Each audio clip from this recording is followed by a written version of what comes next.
Hello दोस्तों। आज हम जनरल साइंस भौतिक विज्ञान चैप्टर नंबर फर्स्ट का ही मैकेनिक यांत्रिकी जो डेली 20 क्वेश्चन करते थे, आज 20 क्वेश्चन स्टार्ट हैं दोबारा से। आज 81 से 100 स्टार्ट करते हैं। क्वेश्चन नंबर 81, बर्फ पर स्केटिंग करना प्रदर्शित करता है कि दाब बढ़ाने पर बर्फ का गलनांक बढ़ जाता है, घट जाता है, अपरिवर्तित रहता है, पहले घटता है फिर बढ़ता है। तो आंसर क्या होगा? नंबर बी, घट जाता है।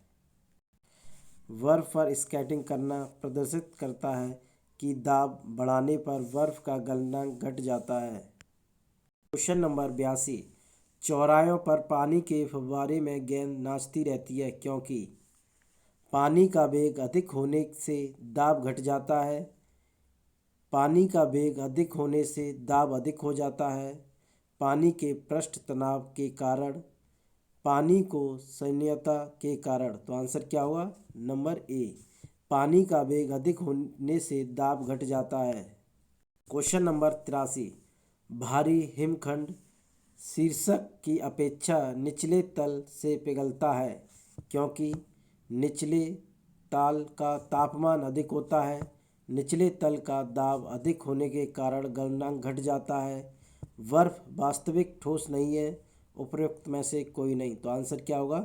नंबर बी, निचले तल का दाब अधिक होने के कारण गलनांक घट जाता है। क्वेश्चन नंबर 84, दलदल में फंसे व्यक्ति को लेट जाने की सलाह दी जाती है क्योंकि क्षेत्रफल अधिक होने से दाब कम हो जाता है, क्षेत्रफल अधिक होने से दाब अधिक हो जाता है, दाब व क्षेत्रफल में कोई संबंध नहीं है उपयुक्त सभी कारणों से। तो आंसर क्या होगा? नंबर ए, क्षेत्र अधिक होने से दाब कम हो जाता है। दलदल में फंसे व्यक्ति को लेट जाने की सलाह दी जाती है क्योंकि क्षेत्रफल अधिक होने से दाब कम हो जाता है।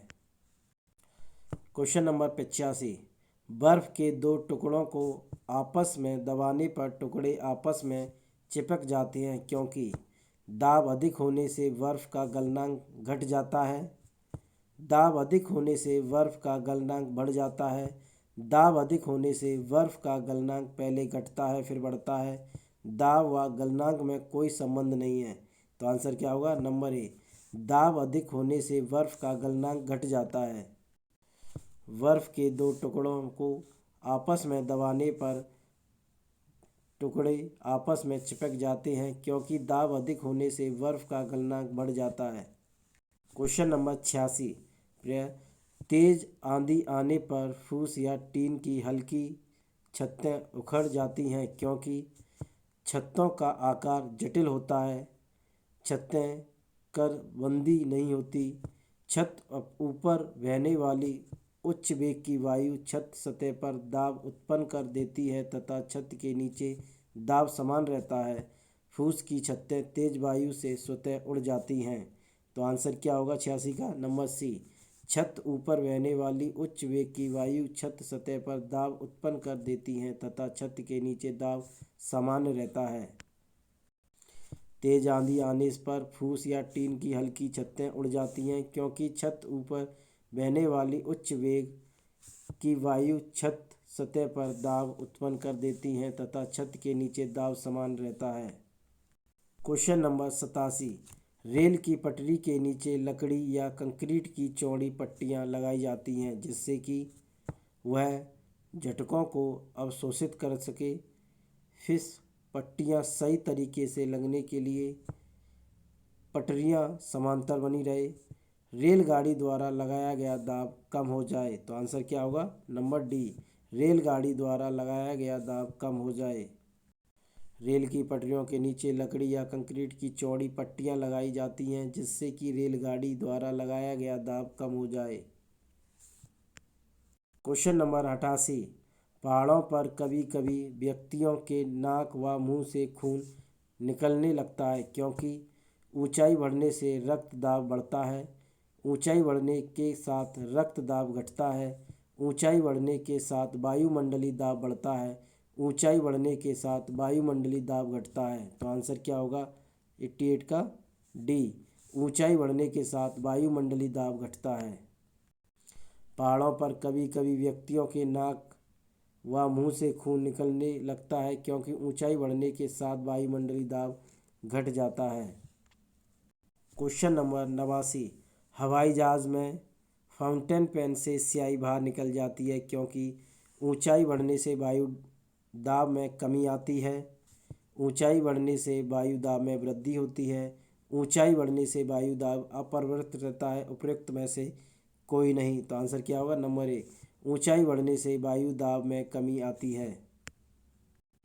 हवाई जहाज़ में फाउंटेन पेन से स्याही बाहर निकल जाती है क्योंकि ऊंचाई बढ़ने से वायु दाब में कमी आती है। क्वेश्चन नंबर 90, यदि पृथ्वी का द्रव्यमान वही रहे और त्रिज्या 1% कम हो जाए तब पृथ्वी के तल पर जी का मान क्या होगा? 0.5% बढ़ जाएगा, 2% बढ़ जाएगा, 0.5% कम हो जाएगा, 2% कम हो जाएगा। तो आंसर क्या होगा उसका? नंबर बी, 2% बढ़ जाएगा। क्वेश्चन नंबर 91, ऊंचाई की जगहों पर पानी 100 डिग्री सेंटीग्रेड के नीचे के तापमान पर क्यों उबलता है? क्योंकि वायुमंडलीय दाब कम हो जाता है। उबलने का बिंदु नीचे आ जाता है क्योंकि गुरुत्वाकर्षण कम होता है। पर्वतों का भारी हवाओं के कारण। उपयुक्त में से कोई नहीं। तो आंसर क्या होगा? नंबर ए, क्योंकि वायुमंडलीय दाब कम हो जाता है अतः उबलने का बिंदु नीचे आ जाता है। ऊंचाई पर जाने पर खाना देर से पकता है क्योंकि दबाव कम हो जाने के कारण जल का क्वथनांक घट जाता है और जल कम तापमान पर ही उबलने लगता है। क्वेश्चन नंबर 92, साबुन के बुलबुले के अंदर का दाब क्या होता है? वायुमंडलीय दाब से अधिक होता है, वायुमंडलीय दाब से कम होता है, वायुमंडलीय दाब के बराबर होता है, वायुमंडलीय दाब का आधा होता है। तो आंसर क्या होगा? नंबर ए, वायुमंडलीय दाब से अधिक होता है। साबुन के बुलबुले के अंदर का दाब वायुमंडलीय दाब से अधिक होता है। साबुन के घोले के बुलबुले के अंदर दाब अधिकतर साबुन के घोल के पृष्ठ तनाव पर तथा साबुन के बुलबुले की त्रिज्या पर निर्भर करता है। क्वेश्चन नंबर 93, हम दलदली सड़कों पर क्यों फिसलते हैं? गुरुत्वाकर्षण बल के कारण, अपेक्षित वेग के कारण, घर्षण की कमी के कारण, घर्षण की अधिकता के कारण। तो आंसर क्या होगा? घर्षण की कमी के कारण। क्वेश्चन नंबर 94, जब बैरोमीटर का पारा अचानक गिर जाए तो यह किस बात का द्योतक है? गर्म मौसम, सर्द मौसम, आंधी का झंझावात की संभावना, शुष्क मौसम। तो आंसर क्या होगा 94 का? नंबर सी, आंधी आने की संभावना कहने हुई है। क्वेश्चन नंबर 95, हाइड्रोजन से भरा हुआ पॉलीथीन का एक गुब्बारा पृथ्वी के तल से छोड़ा जाता है। वायुमंडल की ऊंचाई पर जाने से नंबर एक, गुब्बारे के आमाप में कमी आएगी। गुब्बारे चपटा होकर चक्रिका प्रकार के आकार में आएगा। गुब्बारे के आमाप वृद्धि होगी। गुब्बारे का आमाप व आकार पहले के समान ही रहेगा। तो आंसर क्या होगा 95 का? नंबर सी, गुब्बारे के आमाप वृद्धि होगी। क्वेश्चन नंबर 96, समतल की अपेक्षा पर्वतों पर सांस लेना क्यों कठिन होता है? ऊंचाई के बढ़ने पर वायुमंडल घट जाता है और ऑक्सीजन की आवश्यकता बढ़ जाता है।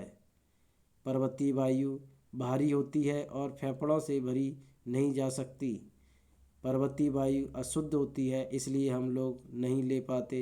उपयुक्त में से कोई नहीं। तो आंसर क्या होगा? नंबर ए, ऊंचाई के बढ़ने पर वायुमंडल घट जाता है और ऑक्सीजन की आवश्यकता बढ़ जाती है। समतल की अपेक्षा पर्वतों पर सांस लेना क्यों कठिन होता है? क्योंकि ऊंचाई के बढ़ने पर वायुमंडल घट जाता है और ऑक्सीजन की आवश्यकता बढ़ जाती है। क्वेश्चन नंबर 97, जब 14 वायु दाब मापी को किसी ऊंचे पर्वत पर ले जाया जाता है तो नलिका में पारा गिर जाता है क्योंकि वहाँ वायु अपेक्षाकृत हल्की होती है। ताप में न्यूनता के साथ पारा निम्न हो जाता है, वहाँ पर वायुमंडलीय दाब निम्न होता होता जाता है, वहाँ पर पृष्ठ तनाव घट जाता है। तो आंसर क्या होगा 97 का? नंबर सी, वहाँ पर वायुमंडलीय दाब निम्न हो जाता है।